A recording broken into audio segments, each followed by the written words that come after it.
بسم اللہ الرحمن الرحیم الصلاۃ والسلام علی رسول اللہ صلی اللہ علیہ وآلہ وسلم تسلیما کثیرا کثیرا۔ دوستو، اللہ رب العزت نے میرے نبی کو تمام نبیوں میں ہر لحاظ سے اعلیٰ، افضل، برتر، بڑھ کر بنایا۔ صفات میں بھی اعلیٰ، رخسار میں بھی اعلیٰ، گفتار میں بھی اعلیٰ، ان کے چال میں بھی اعلیٰ، ان کے اخلاق میں بھی اعلیٰ۔ ہر لحاظ سے میرے نبی کو اللہ رب العزت نے سارے نبیوں کے اندر سب سے افضل بنایا۔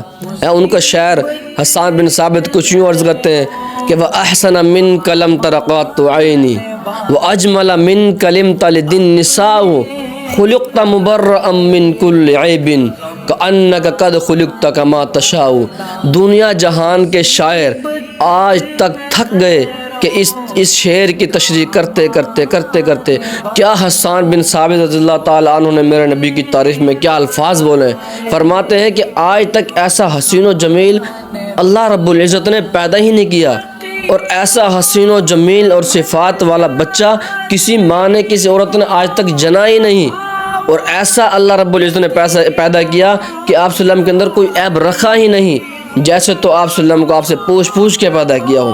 ایک صحابی عرض کرتے ہیں کہ یا رسول اللہ، 14ویں کا چاند تھا، میں کبھی آپ کو دیکھتا، کبھی چاند کو دیکھتا، کبھی آپ کو دیکھتا، کبھی چاند کو دیکھتا، مجھے سمجھ نہیں آ رہی تھی کہ میرے نبی زیادہ حسین کہ چاند زیادہ حسین۔ میں نے جب فیصلہ کیا تو مجھے معلوم ہوا کہ میرے نبی 14ویں رات کے چاند سے بھی زیادہ حسین ہے۔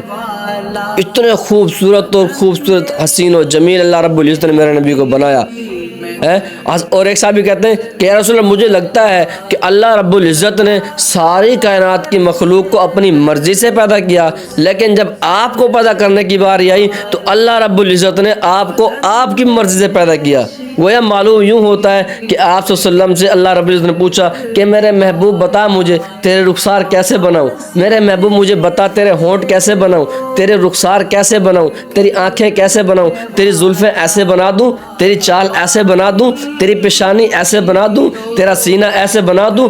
گویا معلوم یہ ہوتا ہے کہ اللہ رب العزت نے میرے نبی کو ایک چیز کے اندر پوچھا کہ تجھے ایسا بنا دوں، آپ کہتے چلے گئے ہاں مجھے ایسا بنا دو، آپ کہتے چلے گئے میری آنکھیں ایسا بنا دو، آپ کہتے چلے گئے کہ میرے رخسار ایسے بنا دو۔ اتنے حسین و جمیل میرے نبی۔ اور میرے نبی جب بچپن کے اندر جھولے کے اندر لیٹے ہوئے، میرے نبی کے کھیل کھلونا، ساری کائنات یہ کھیل کھلونا میرے نبی کے لیے۔ میرے نبی اپنی انگلی کے اشارے سے انگلی کو یوں کرتے ہیں، ابھی چھوٹے بچے ہیں اپنے جھولے کے اندر لیٹے ہوئے ہیں، انگلی سے اشارے کو یوں کرتے ہیں تو چاند یوں ہو جاتا ہے، انگلی سے یوں کرتے ہیں تو چاند یوں جھک جاتا ہے، ستارہ یوں جھک جاتا ہے۔ اتنا خوبصورت اور ایسی کائنات جس کی پیروکار ہو کہ انگلی کے اشارے سے اوپر نیچے کرتی ہو، میرے نبی کی انگلی کے اشارے سے چاند کے 2 ٹکڑے ہو جاتے ہوں، ایسا میرے نبی کو اللہ رب العزت نے بنایا۔ اور ایک طوائف کا میرے نبی کے اوپر دل آ گیا۔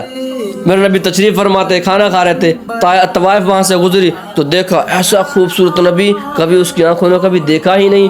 جیسے ہی دیکھا اس کے دل اس کی طرف مائل ہو گیا تو فرمایا واہ واہ، یہ کوئی نبی ہے تمہارا، کھانا اکیلے کھا رہا ہے، کسی سے صلاح ہی نہیں کرتا، کسی سے پوچھتا ہی نہیں۔ تو میرے نبی مسکرانے لگے۔ میرے نبی نے بلایا ان کو، آ جاؤ آپ بھی کھا لو۔